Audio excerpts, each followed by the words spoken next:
Setiap anak itu unik karena memiliki karakter yang berbeda satu dengan yang lainnya, termasuk minat dan bakatnya.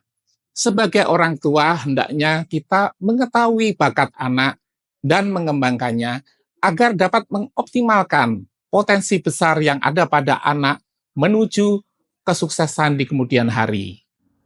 Bagaimana cara mengetahui minat dan bakat anak, dan bagaimana cara mengembangkannya? Serta masalah-masalah apa yang sering timbul di dalam mengembangkan potensi anak? Ikuti pembahasan pada video ini. Halo Sobat SB, saya Haryo Tinmar. Selamat datang di channel Sukses Bahagia yang akan membahas seputar parenting dan living yang akan membantu Sobat SB untuk meraih sukses dan bahagia. Apa yang dimaksud dengan minat dan bakat? Minat adalah ketertarikan seseorang terhadap sesuatu yang dengan senang hati dan termotivasi untuk melakukannya. Sementara bakat adalah kemampuan bawaan atau potensi untuk melakukan sesuatu dengan baik tanpa usaha yang berlebihan jika dibandingkan dengan orang lain. Idealnya, minat dan bakat ini saling mendukung. Jadi kalau seseorang mempunyai minat dan bakat yang sama, maka dia akan cenderung untuk mudah mencapai kesuksesan. Bagaimana cara kita mengetahui bakat dari anak-anak? Kita bisa menggunakan pendekatan dari teori Howard Gardner, yaitu multiple intelligence. Nah, di dalam multiple intelligence sendiri, itu Howard Gardner membagi kecerdasan dalam berbagai aspek. Yang pertama, itu logika matematika. Kalau anak kita memang mempunyai bakat dalam logika matematika ini, nantinya bisa belajar menjadi akuntan, insinyur sipil, programmer, ahli statistik, dan profesi yang memang memerlukan kemampuan logika dan matematika. Yang kedua, itu kecerdasan verbal. Kalau anak kita mampu berkomunikasi dengan baik, bisa menulis dengan baik, maka nanti bisa kita arahkan untuk menjadi penulis, untuk menjadi wartawan, atau profesi lainnya yang berhubungan dengan komunikasi. Yang ketiga, itu kecerdasan visual spasial. Kalau anak kita mempunyai kemampuan ini, maka nantinya akan bisa menjadi arsitek, animator, dan sutradara. Yang keempat, itu kecerdasan kinestetik. Apabila anak kita memang terampil secara fisik, kuat, dapat berlari, mungkin nanti anak kita menjadi atlet. Yang kelima, itu kecerdasan musik. Apabila anak kita memang berbakat di musik, ataupun anak kita memang mempunyai suara yang bagus, mungkin dia nanti akan menjadi musisi, penyanyi, ataupun arranger. Yang keenam, itu kecerdasan intrapersonal yang menyangkut kepercayaan diri.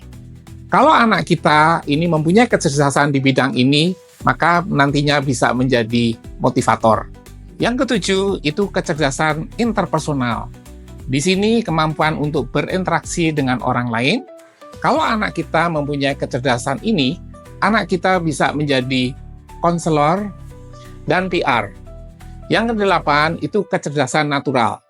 Kalau anak kita sejak kecil menyukai binatang, tumbuh-tumbuhan, nantinya mungkin dia bisa menjadi ahli lingkungan, ataupun mereka yang bergerak di bidang pertanian dan peternakan. Nah, itu tadi secara ringkas teori multiple intelligence dari Howard Gardner yang bisa menjadi acuan untuk mengetahui bakat anak-anak kita. Tetapi kalau untuk lebih mendalam lagi, silahkan Sobat SB membaca bukunya. Selain itu, untuk mengetahui kemampuan anak, bisa juga menggunakan mainan edukatif, seperti puzzle untuk mengetahui kemampuan visual spasial. Buku bacaan untuk menstimulasi kecerdasan verbal. Permainan angka-angka untuk menstimulasi kecerdasan matematikal dan logikal. Bermain bola untuk menstimulasi kecerdasan kinestetik. Alat musik untuk menstimulasi kecerdasan musik, dan seterusnya. Mengapa penting untuk mengembangkan minat dan bakat anak? Yang pertama, mengoptimalkan potensi anak. Yang kedua, memberikan kepercayaan diri kepada anak. Yang ketiga, meningkatkan motivasi anak. Yang keempat, mempersiapkan masa depan anak. Bagaimana cara mengembangkan minat dan bakat anak? Kita dapat mengamati ketertarikan anak, kemudian kita juga membiarkan anak untuk melakukan eksplorasi, kita memberikan fasilitas yang diperlukan, memberikan motivasi, memberikan pelatihan khusus, melibatkan anak ke dalam komunitas yang relevan, dan yang terakhir, kita juga memonitor perkembangan anak. Nah, siapa yang berperan dalam mengembangkan minat dan bakat anak? Itu bisa dari orang tua, dari guru, dari keluarga, dari teman, atau dari lingkungan lainnya. Umur berapa sih kita tahu anak itu berbakat? Tentunya masing-masing anak akan berbeda. Saya pernah melihat Agnes Mo ketika umur 9 tahun nyanyi di televisi. Waktu itu saya mengatakan pada istri saya, ini besok menjadi penyanyi hebat. Dan ternyata benar. Tapi ada juga yang sampai dengan SMA, bahkan mau kuliah, tidak tahu apa bakatnya. Nah, dalam hal ini bisa minta bantuan psikolog untuk mengetahui bakatnya, sehingga nanti tidak salah pilih jurusan. Apa sih yang sering timbul persoalan dalam menentukan atau dalam mengembangkan minat dan bakat anak ini? Yang sering menjadi persoalan ketika orang tua kurang memperhatikan ataupun mengetahui bakat dari anaknya. Di sini sering menjadi benturan antara anak dan orang tua, terutama di dalam memilih jurusan.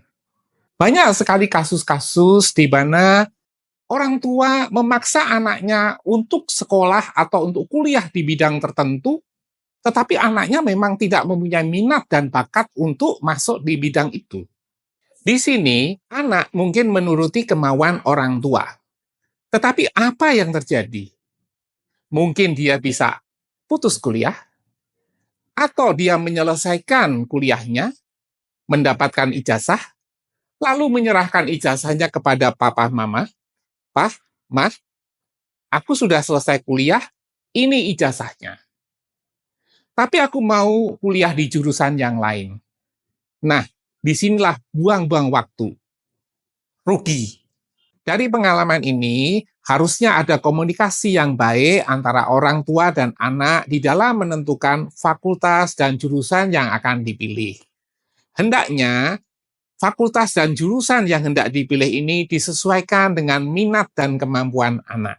Jangan sampai salah memilih jurusan yang dapat merugikan Sobat SB. Nah, inilah tadi pembahasan seputar minat dan bakat anak. Apabila Sobat SB mempunyai pengalaman lain, silakan berkomentar untuk kita lakukan diskusi lebih lanjut.